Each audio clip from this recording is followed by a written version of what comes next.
ये मेरा तीसरा एल्बम है जिसमें कुछ ओरिजिनल गाने हैं और कुछ रीमिक्स के गाने हैं। रीमिक्स गाने आशा जी और गीता जी के पुराने गानों को हमने रीमिक्स किया है और हमने ऐसे गाने चुने हैं जो बिल्कुल क्लब या लाउंज स्टाइल के गाने, जैसे ये है रेशमी जुल्फ़ों का या वक्त ने किया, ऐसे गाने, और उनको हमने उनके मूड को मेंटेन करते हुए हमने वो रीमिक्स किया है। कब आपको ये एहसास हुआ कि आप गा भी सकती हैं और प्रोफेशनल लेवल पे गा सकती हैं? ये मेरा तीसरा एल्बम है, तो जैसे मैंने पहले कहा, तो ये एहसास कि मैं गा सकती हूँ तो मैं 8वीं क्लास से सीख रही हूँ। और पहला एल्बम मेरा 1996 में आया, दूसरा एल्बम 2000 में आया जो टाइम्स म्यूज़िक ने ही रिलीज़ किया था। दूसरा एल्बम थोड़ा बहुत चला भी, और उस तब तक रीमिक्स का दौर शुरू हो चुका था। और उसके बाद 5 साल मैंने यही सोच में निकाल दी कि रीमिक्स करना चाहिए कि नहीं, क्योंकि मैं बड़ी पली हूँ ये सब पुराने गाने सुनकर, गीता जी के, आशा जी के, और जब मैं देखती हूँ उसको नए फॉर्मेट, थोड़ा सा अच्छा भी लगता है लेकिन ज़्यादा ख़राब लगता है, क्योंकि तो इससे मैं सोचती कि मैं भी वही चीज़ करने लगूँगी जिसके मैं ख़िलाफ़ हूँ। लेकिन अफसोस ये है कि क्योंकि म्यूज़िक का ट्रेंड इस तरह जा रहा है, और अच्छी बात यह है कि कम से कम जो बच्चे हैं, जो कम उम्र के हमारे जो नागरिक हैं हिंदुस्तान के, उन्हें ये पुराने गाने सुनकर ये भी पता चलता है कि ऐसे भी गाने थे जो हिट थे। तो मैंने क्या किया कि जो रीमिक्स गाने कर रही हूँ या जो मैंने किए हैं उनको मैंने, उनका फ्लेवर ख़राब नहीं किया, उनके मूड को मैंने बरकरार रखा, और उनको ऐसा नहीं कि एक सॉफ्ट नंबर है तो उसको एकदम फास्ट पे कर दिया है, उसको टेम्पो दिया है लेकिन उसे मेंटेन करके, मूड मेंटेन करके। कुनिका, इस वीडियो एल्बम को डायरेक्ट कर रहे हैं आपके ब्रदर कबीर,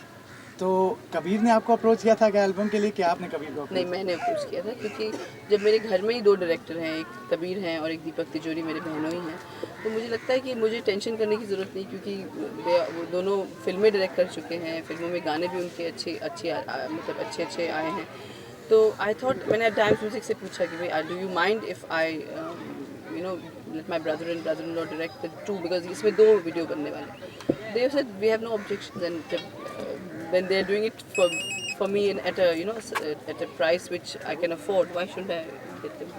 कुनिका, जैसे कि आजकल ट्रेंड चला हुआ है एल्बम्स में कि काफ़ी ज़्यादा एक्सपोजर करते हैं, और अभी हम आपको देखें तो आप काफ़ी ढके ढके कपड़े पहने हुए हैं, तो आपको क्या लगता है मैं ही पब्लिक नहीं, किस मेरी जो हीरोइन है वो भी पूरे कपड़ों में है, और मैं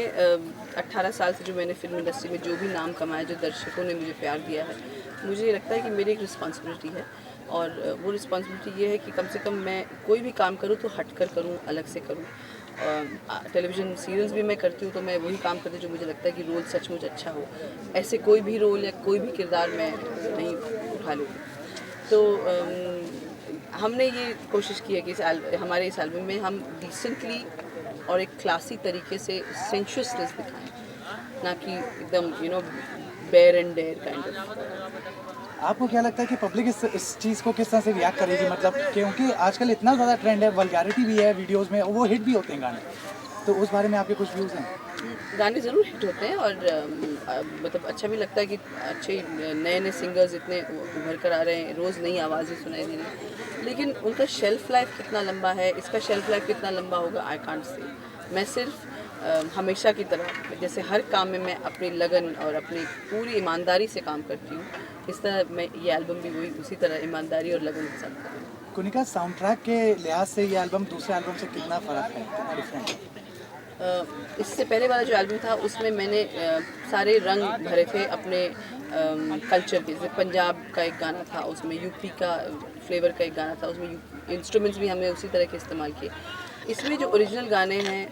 एक अलीदम ये जो गाना हम कर रहे हैं वो सूफियाना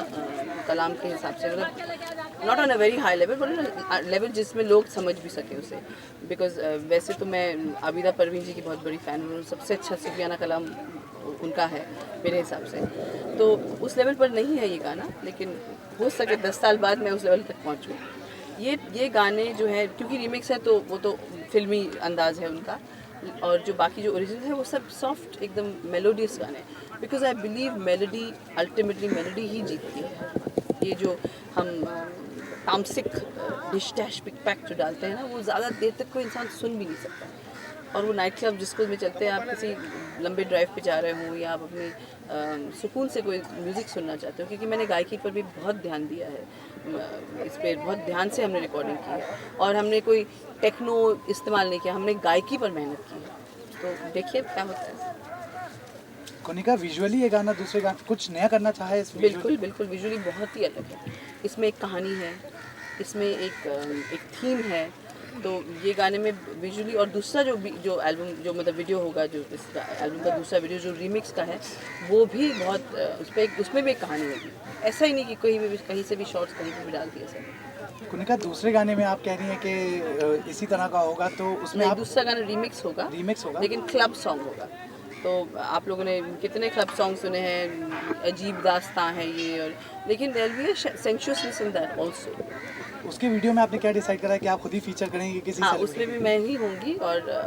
हम कोशिश करेंगे किसी स्टार को ओपन करने के लिए। अगर वो नहीं आएंगे तो भी हम किसी नए, जैसे हमने इन दोनों न्यू कमर्स को चांस दिया है, वैसे हम किसी न्यू कमर को भी चांस दे सकते हैं। कोनिका ये गाना आप हमें गा के ज़रा सुनाइए। लोकेशन पे हैं, उस गाने के बारे में हमें डिटेल में कुछ बता दीजिए आप। उस गाने में हमने ज़रा सा टच किया है। एक तो सूफियाना कलाम है, एक खुदा की इबादत में सूफ़ी सिंगर गा रही हैं, और एक अपने प्रेमी के इश्क की इबादत में दो प्रेमी हैं जो इसी सॉन्ग के साथ रिलेट कर रहे हैं। और हमने ज़रा सा टच किया है इस जो आजकल जो टॉपिक है, इराक़ और अमेरिका के बीच जो वॉर चल रहा है,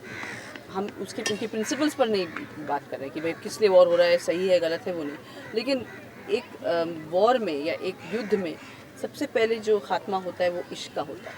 क्योंकि माँ बच्चे से बिछड़ जाती है, प्रेमी प्रेमिका से बिछड़ जाते हैं। तो सबसे पहले प्रेम या प्यार का ख़ात्मा होता है। तो आप अगर कह रहे हैं कि आप किसी मुहिम के ख़िलाफ़ युद्ध कर रहे हैं, तो फिर आप भी वही काम कर रहे हैं जो वो मुहिम कर रहा है, या जो समझो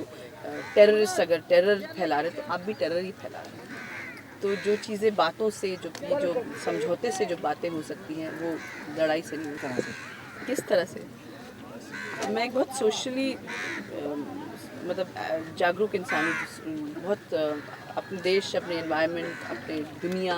हमारे आने वाले फ्यूचर जो बच्चे हैं, हमारे जो देश के भविष्य में, उनके साथ बहुत